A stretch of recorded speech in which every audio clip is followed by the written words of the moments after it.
Hello, my fellow Americans. 'Tis I, the Rumpled One. Sunday, October the 7th, year 2012. Who should pay? Almost everybody has a rich uncle. Do you think that rich uncle should give you money, should pay for you in any way, shape, or form? Many people do. I think that's part of the problem with this country. You know, if you and the rich uncle go out to lunch, you expect them to pick up the tab,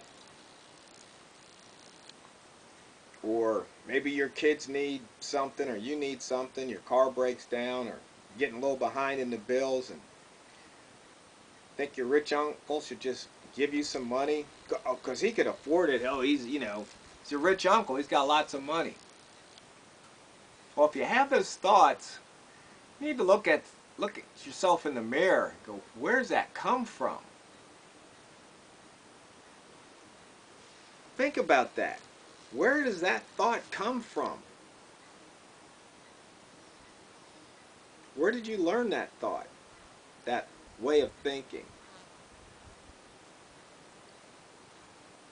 What makes you think that somebody else should pay your way or part of your way? What creates that feeling of entitlement that somebody else should pay your way? I guess the other night in the debates, Mitt Romney must have ruffled a few big bird feathers because he took a shot at PBS. A couple of my friends have mentioned that to me.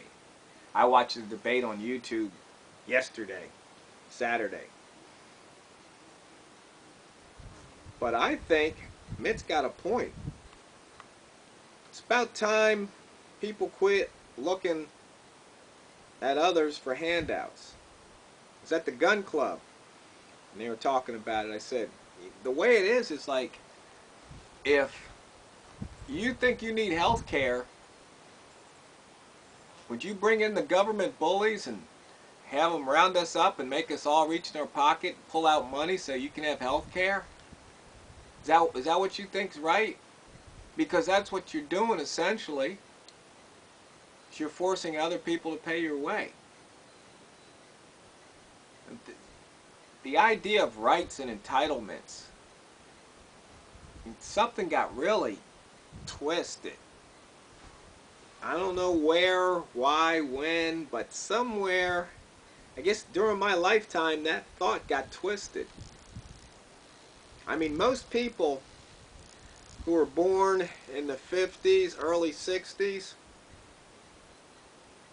got out of high school, mid to late 70s, early 80s. Most of those people here in this country, USA, they had something called pride. I mean, their parents' generation had something called pride. They would never take a handout. They had something self-pride, self-respect. It was just unthinkable. The thought wouldn't even enter their mind. Food stamps? That would be public embarrassment. That thought would just not be there. But now, oh yeah, 47 million, 48 million on food stamps? I know in one of the other videos, I think it was the interesting comments, where somebody wrote in a reply and I replied back about, food stamps, if they're going to give them out, then they should only be able to be used for real food. Not that cardboard box stuff, not that microwavable crap that's contributing to obesity in this country, those sugary cereals. No, that stuff should be all off of food stamps. No. To me, it should be things like milk, eggs, meat, rice, beans, fresh vegetables. But I know that's going to go over like a lead balloon. It'll never see the light of day in Congress. That's what I said.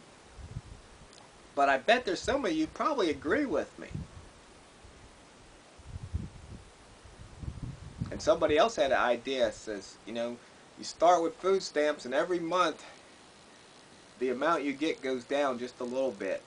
So maybe after a year or two it's down to zero. And because how long does it take to get back on your feet? I mean, who knocked you off your feet in the first place? I know for every person there's different circumstances, but a lot of these wounds are self-inflicted. They really are.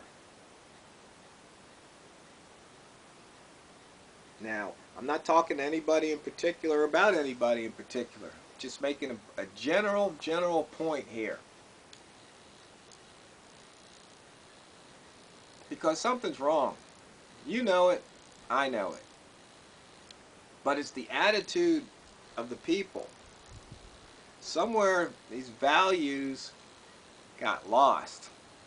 I think it's probably because of you know, single family homes. What is it? Almost 1 out of 2 kids now is born to a single family home. Or I'm not sorry, a single parent home. That just doesn't seem right. Because now I guess the government takes over the role of daddy or mommy, or both. And we all know the government isn't good at anything except raising our taxes and restricting our freedoms and liberties.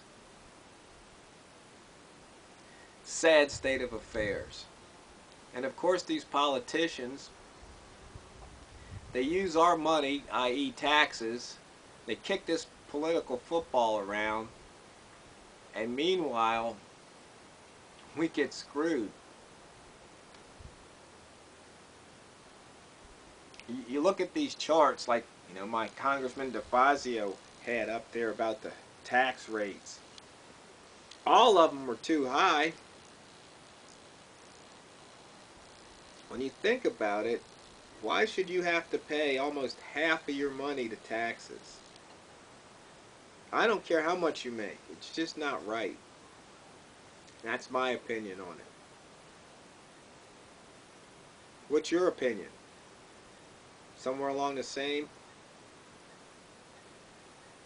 So my fellow Americans, once again, it is time to wake up and smell the tyranny.